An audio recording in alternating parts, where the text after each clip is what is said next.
What's virginity about? Part 2.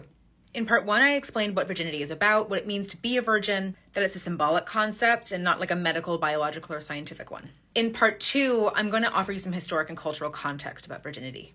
First, the word virgin. It stems from the Latin word meaning maiden, and the first known use of it was from a manuscript from around 1200, and it was specifically used in the context of Christianity.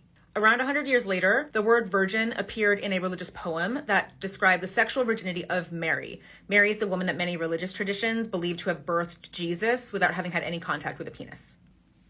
The word virgin was originally used to describe a young woman who hasn't had P/V sex yet. Though the word has evolved to encompass anyone of any gender and any age who hasn't had sexual experience, it carries different rules, standards, and expectations depending on the sex that you were assigned when you were born.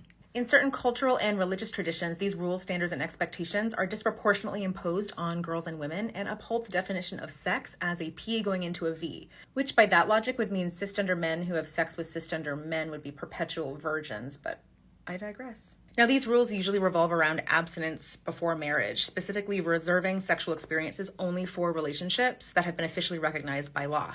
Now, violating those rules often comes with the threat of heavy punishment. That can include ostracization from community and family, loss of personal worth or value, and even condemnation after death. Super intense. Consequently, virginity is often used as a way to control or manipulate the behavior, feelings, and even physical appearance of young people, especially young girls and women. That's one of the many ways that sexism, patriarchy, and misogyny are directly tied to concepts like virginity.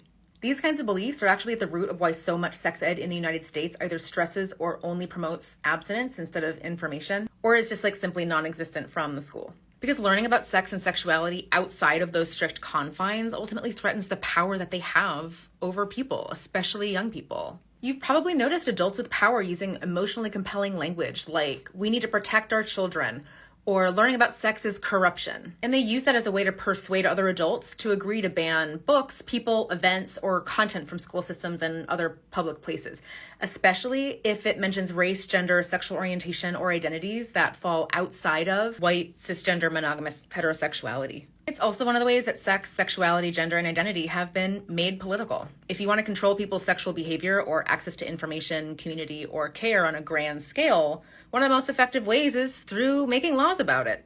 All that said, I would be remiss to say, virgin is also a word used to describe someone who's new to something, also like a food or a beverage without booze in it. Like a lot of words, virgin means different things to different people.